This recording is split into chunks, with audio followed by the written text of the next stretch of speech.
தாவேகாவுக்குள்ள வெடிக்கும் சண்டை, மும்மூர்த்திகளின் கோரதாண்டவம். விஜய் கட்சியை கை கழுவுகிறாரா?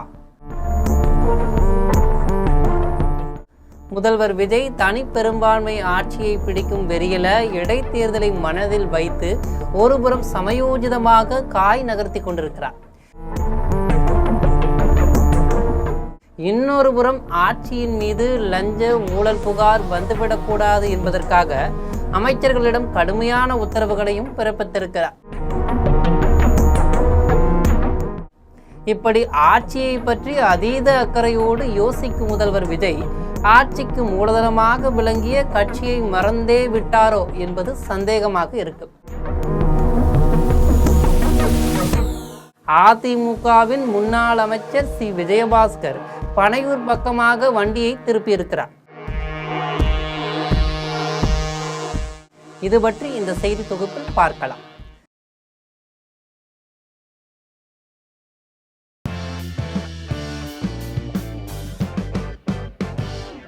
விக்கிரவாண்டி மதுரை மாநாடுகளை பிரம்மாண்டமாக நடத்துவதற்கு எத்தனையோ இன்னல்களை எல்லாம் சந்தித்த தாவேகாவின் மாவட்ட செயலாளர்கள் ஆட்சியை பிடித்த பிறகு பட்ட அவமானங்களுக்கெல்லாம் வெகுமானங்கள் கிடைக்கும் என நம்பியிருந்தாங்க. ஆனால் அப்படி எதுவும் நடக்கலை.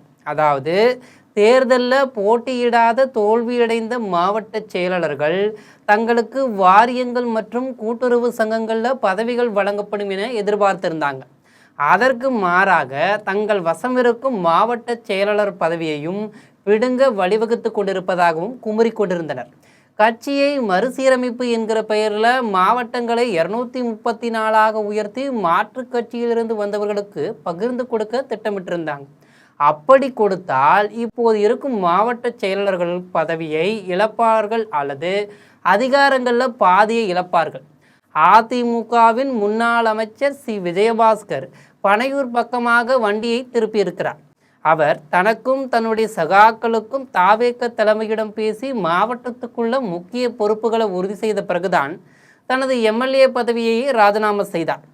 இந்த நிலையில புதுக்கோட்டை, விராலிமலை, அறந்தாங்கி 3 தொகுதிகளுக்கான தாவேக மாவட்ட செயலாளராக இருக்கக்கூடிய அமைச்சர் பர்வேஸ் அதிர்ச்சியில் இருக்காப்புல. விஜய் ரசிகர் மன்றத்தில் இருக்கும் தன் அதிகார எல்லையை திடீரென கட்சியில் நுழைந்த ஒருவருக்கு தாரை வார்க்க பர்வேஸ் தயாராக இல்லை.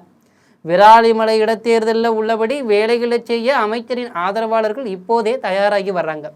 தருமபுரி தொகுதியில் சௌமியா அன்புமணியை எதிர்த்து போட்டியிட்ட தருமபுரி மாவட்ட செயலாளரான தாபா சிவா தோற்றிருக்கார். 30 ஆண்டுகளாக விஜயுடன் பயணித்து வரும் இவர்தான் பென்னாகரம் தொகுதியில் கஜேந்திரனுக்கு சீட் வாங்கி கொடுத்திருக்கார். எம்எல்ஏ வாங்கியிருக்கும் கஜேந்திரனை பென்னாகரம் தொகுதி மாவட்ட செயலராக திட்டமிட்டிருக்கிறாங்க. அதே போல சைதாப்பேட்டையில் மொய்தீன் என்பவர் தான் கட்சிக்காக வேலை செய்து வந்தார். இப்போது அவரை ஓரங்கட்டிவிட்டு எம்எல்ஏ அருட்பிரகாசத்தை முன்னிலைப்படுத்துகிறார்கள். இதனால் விஜயுடன் நீண்ட காலம் பயணித்த பல மாவட்ட செயலர்களும் பதவியை தக்க வைக்க போராடி கொண்டிருக்கின்றனர்.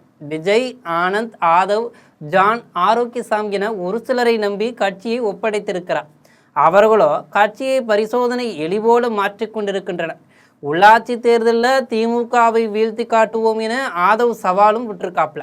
அதனால தான் 234 தொகுதிகளுக்கும் தனித்தனி மாவட்ட செயலாளர் என போடும் நிலைக்கு வந்திருக்கின்றனர். அதிகமான நிர்வாகிகளை நியமித்தால் கட்சியை இன்னும் ஆழமாக வேரூன்றி செய்ய முடியும் என நினைக்கின்றனர். ஆனால் இது மேலும் கோஷ்டி பூசலுக்கே வழிவகுக்கும். தலைமை நிர்வாக குழு என கட்சியின் முக்கிய முடிவுகளை எடுக்க ஒரு குழுவை உருவாக்குனாங்க. ஆரம்பித்ததோடு சரி, அந்த குழுவை அப்படியே கைவிட்டு விட்டார்கள். மாவட்டமாக நிர்வாகிகளின் குறையை கேட்க ஒரு குழு, பிராந்திய குழுக்கள், தேர்தலுக்கு மாவட்ட பொறுப்பாளர்கள் என இங்கே குழு அமைப்பதில் எந்த குறையும் இல்லை. ஆனால் அந்த குழுக்கள் எதுவும் செயல்படவே செய்யது. போஸ்டரில் பெயர் போடாத பஞ்சாயத்தை கூட நான் தான் கேட்பேன் என ஒற்றை காலில் நிற்கக்கூடிய ஆனது எந்த பிரச்சனைக்கும் தீர்வே சொல்ல மாட்டாப்ல. நிர்வாகிகளை பனையூருக்கு நடையாய் நடக்க வைத்து விரக்தியடைய வைத்து விடுவார் இவர். எல்லா முடிவுகளும் ஆனந்த், ஆதவ், ஜான் இந்த மூவரின் மட்டத்திலேயே எடுக்கப்பட்டு அந்த முடிவுகளே நிர்வாகிகளின் மேல் திணிக்கப்படும் என்கிற சர்வாதிகார நிலைக்கு தாவேகா சென்று கொண்டிருக்கிறது. கடைசியாக மாவட்ட செயலாளர் நியமனத்தின் போது ஒவ்வொரு மாவட்ட செயலாளரிடமும் தலைவர் 2 நிமிடங்கள் பேசினார். அதுதான் தலைவருடனான கடைசி சந்திப்பு. ஆட்சியை பிடித்த பிறகு கூட தலைவர் இன்னும் எங்களை சந்திக்கவில்லை என வேதனைப்படுகின்றனர் மாவட்ட செயலாளர்கள். ஆட்சி இன்றைக்கு வரும், நாளைக்கு போகும், கட்சிதான் நிரந்தரம் என்கிற அரசியல் மொழி முதல்வருக்கு இன்னும் பிடிபடவில்லை போல. இது போன்ற அரசியல் செய்திகளை உடனுக்குடன் தெரிந்து கொள்ள ஜெம் தொலைக்காட்சியுடன் எப்போதும் இணைப்பில் இருங்கள். நன்றி, வணக்கம்.